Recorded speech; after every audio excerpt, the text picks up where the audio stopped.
70 hours. That's how much time the average homeowner burns every single year just pushing a mower back and forth across their lawn.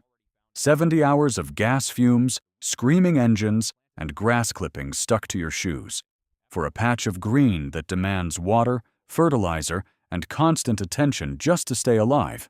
But what if I told you there's an entire category of plants that spreads twice as fast as grass, smothers weeds without a single drop of herbicide, and barely needs to be mowed at all? One of them can blanket 300 square feet of bare dirt in a single growing season. Another was planted in the cloister gardens of medieval monks who understood something we've completely forgotten. And the most shocking one on this list, number 1, is so aggressive that professional landscapers use it where nothing else will grow. Here's the truth. Nobody in the lawn care industry wants you to hear. Traditional grass lawns are one of the worst ground cover choices ever invented. They're a marketing trick. And by the end of this video, you're going to see your yard in a completely different way. Here's something that will surprise you. The perfect green grass lawn is not ancient. It's not traditional. It's barely older than the television set. Before the 1950s, almost nobody had a pure grass lawn. The idea would have seemed insane. Why cover the ground with one fragile, thirsty plant that produces nothing? No flowers, no scent, no food, and demands constant labor to survive. For thousands of years, humans did the opposite. Medieval monks planted creeping herbs between flagstones. Romans let low flowers tumble over garden walls. Native American tribes encouraged edible ground-hugging plants across forest floors. These living carpets fed bees, perfumed the air, and choked out weeds on their own. Then came the post-war boom. Chemical companies needed new customers for their wartime factories. Suburban developers needed an image of prosperity. Together they sold us the lawn, and an entire industry of mowers, sprinklers, fertilizers, and weed killers to keep it alive. We forgot the old way. The plants you're about to meet are the ones that remember. One was found on Roman ruins. One appears in Shakespeare. And number 7 is so aggressive, highway crews use it to hold mountains together. Let's start at 15. Number 15. Creeping thyme. Imagine a carpet so soft you want to walk on it barefoot. And when you do, the air around your ankles fills with the smell of a Mediterranean kitchen. That's creeping thyme. The Greeks burned it as incense in their temples. Roman soldiers bathed in thyme water before battle, believing it gave them courage. Medieval women sewed sprigs of it into the cloaks of knights heading to the Crusades. It spreads by sending out woody little runners that root wherever they touch soil, growing about 6 to 12 inches outward every season. It tops out at 3 inches tall. You'll never mow it. In summer, it explodes into clouds of tiny pink and purple flowers that bees go absolutely wild for. The secret weapon is in its leaves.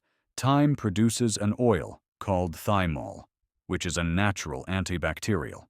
That same oil suppresses the germination of weed seeds in the soil around it.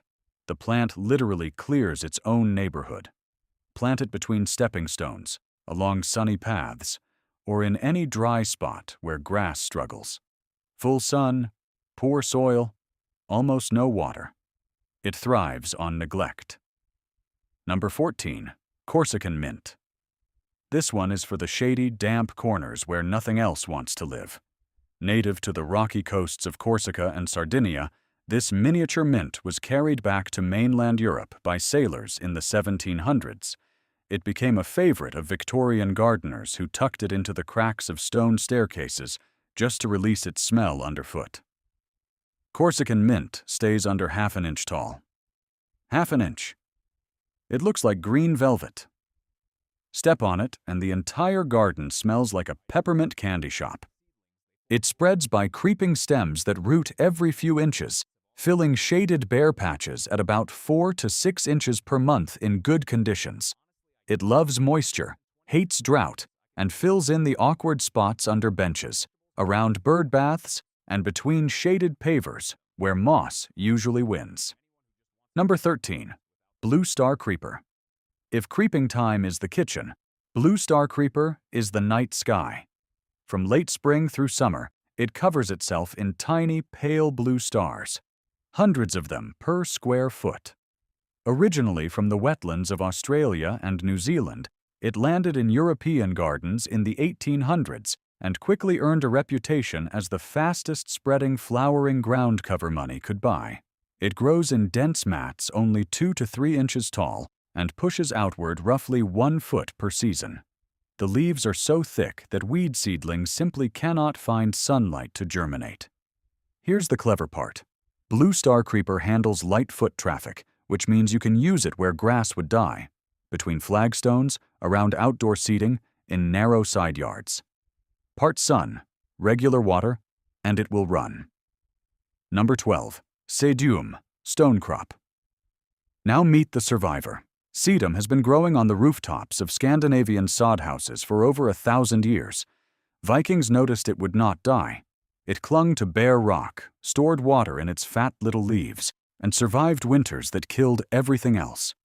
That's because sedum uses something called CAM photosynthesis, the same trick desert cacti use. Instead of opening its pores during the hot day and losing water, it opens them at night. It can go weeks without rain and barely notice. There are over 400 varieties. The low creeping ones spread about 8 inches a season and stay under 4 inches tall. They produce starburst flowers in yellow, pink, red, and white. Plant sedum on rocky slopes, hot driveways, south-facing banks, and any spot where your hose doesn't reach. The worse the soil, the happier it is. Number 11.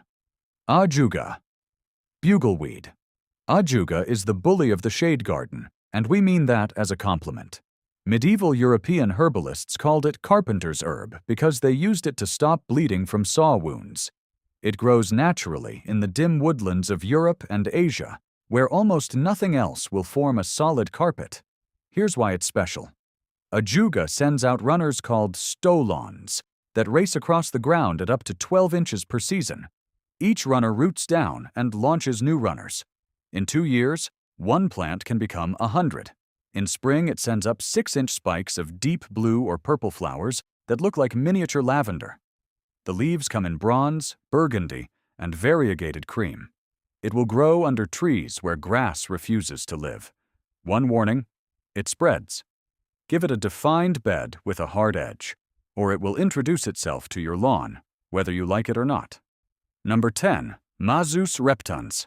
If you've never heard of mazus, you're not alone. It's the secret weapon of professional landscapers. Native to the Himalayas, this tiny plant was brought to Western gardens in the late 1800s. It hugs the ground at just 2 inches tall and produces small purple orchid-like flowers from spring through summer. Mazus spreads about a foot per year by sending out creeping stems that root continuously. It tolerates being walked on, takes some shade, and stays evergreen in mild climates. The reason landscapers love it? It's the perfect grass replacement for small lawns. Plant it once, water it for a season, and you'll never mow that patch again. Number 9. Dichondra. Before the chemical lawn industry took over, Dichondra was the lawn substitute in California, Arizona, and the American South. In the 1950s and 60s, entire suburbs in Los Angeles had Dichondra lawns instead of grass. It looks like a sea of tiny green coins, only 1 to 2 inches tall, soft underfoot, never needing to be mowed. It spreads by underground runners and root as it goes stems, filling in at roughly 18 inches per season in warm weather. It uses about half the water of a traditional lawn. Why did it disappear? Because chemical companies couldn't sell as many products to people who maintained Dichondra. It's making a quiet comeback now in drought-conscious gardens across the Southwest. Number 8. Creeping Jenny. Creeping Jenny is the show-off. The chartreuse yellow variety glows like neon in shaded areas, lighting up dark corners of a garden the way no other ground cover can. Native to Europe, it was used in Tudor knot gardens and grown on the banks of country estates in England for centuries. It spreads by long, trailing stems that root at every node, traveling roughly 2 feet per season. It stays about 2 inches tall and tolerates wet feet, which makes it perfect for the soggy edges of ponds, downspouts, and low spots where grass rots. Drape it over a stone wall, and it will spill down like a golden waterfall. Number 7. Pachysandra. This is the ground cover that highway departments call when a hillside is sliding into the road. Pachysandra grows naturally on the forest floors of Japan, where the soil is acidic, the light is dim, and the slopes are steep. It sends down deep roots and weaves underground rhizomes into a dense mat that physically holds soil in place. A single plant covers about 2 square feet per year and grows in colonies that eventually merge into one solid evergreen carpet, 6 to 10 inches tall. Each spring, it produces small white flower spikes with a faint sweet smell. It's the answer to one of gardening's hardest questions. What do you plant under big trees, where it's shady, root-filled, and dry? Pachysandra. Every time. Number 6. Sweet woodruff. Now we step back into history. Sweet woodruff was the favorite ground cover of medieval European monasteries. The monks planted it in cloister gardens, not just because it spread quickly across shaded stone, but because of what happened when you cut it. Dried sweet woodruff smells exactly like fresh mown hay mixed with vanilla. Monks stuffed it into mattresses and scattered it on church floors. It still appears in Shakespeare's writings and in old German recipes for May wine. The plant grows about 6 inches tall, with whorls of bright green leaves arranged like little stars around the stem. In late spring, it covers itself in tiny white 4-petaled flowers. It spreads through underground runners at roughly 1 foot per year in dappled woodland conditions. Plant it under trees, along shaded paths, or anywhere you want a piece of the medieval garden in your own yard. Number 5. Clover. Now I have to tell you the truth about clover. Until the 1950s, every single bag of grass seed sold in America contained clover. It was considered an essential, beautiful, and useful part of any healthy lawn. Then the chemical companies released the first generation of broadleaf herbicides, and those herbicides killed clover, along with the dandelions. So instead of admitting their product killed something good, the marketing departments rebranded clover as a weed. An entire generation of homeowners was taught to hate the very plant their grandparents had treasured. Here's what they didn't tell you. Clover pulls nitrogen straight out of the air and feeds it back into the soil, fertilizing your lawn for free. It stays green during droughts that turn grass brown. It feeds bees, blooms in soft white clouds, and grows about 6 to 9 inches per season. Mix it back into your lawn, or let it take over entirely. Either way, you're doing what every healthy lawn in America was doing 70 years ago. Number 4. Vinca minor, periwinkle. Vinca was carried across Europe by the Romans, who planted it on the graves of fallen soldiers. By the Middle Ages, it had spread across the entire continent and earned the name Flower of Death. Not because it was sinister, but because it lived forever. That's the point. Vinca is nearly immortal. It grows in deep shade where almost nothing else will. Its glossy evergreen leaves stay green all winter. In spring, it produces blue-violet pinwheel flowers across the entire mat. It spreads by trailing stems that root at every node, advancing about 18 inches per season. Plant it on shaded slopes, under trees, or along the north side of buildings. Once established, it asks for absolutely nothing. Quick pause. If this is opening your eyes, hit subscribe right now. The final 3 plants are in a completely different category. One of them rebuilt post-war Europe, one is being studied by university researchers right now, and one is so aggressive it's actually banned in certain states. Smash that subscribe button and let's finish strong. Number 3. Crown vetch. Crown vetch is what the United States Department of Transportation reaches for when a slope is failing. Drive along almost any interstate highway in America, and the wildflower-covered embankments holding back the soil, those pink and white pea-like blooms cascading down the cuts. That's crown vetch. It was planted by the millions across the highway system, starting in the 1950s. And it's still working 70 years later. It spreads through both seeds and underground rhizomes at speeds approaching 3 feet per year. The roots can plunge 10 feet deep, anchoring loose soil through erosion, drought, and freeze. Like clover, it pulls nitrogen from the air and rebuilds depleted dirt as it grows. After World War II, agencies in Europe used closely related vetches to stabilize bombed-out hillsides and reclaim abandoned farmland. In some American states, it's now considered too aggressive and is restricted. So check your local rules before planting. But if you have a steep bank, a raw construction scar, or a slope sliding toward your driveway, nothing on this list will fix it faster. Number 2, English ivy.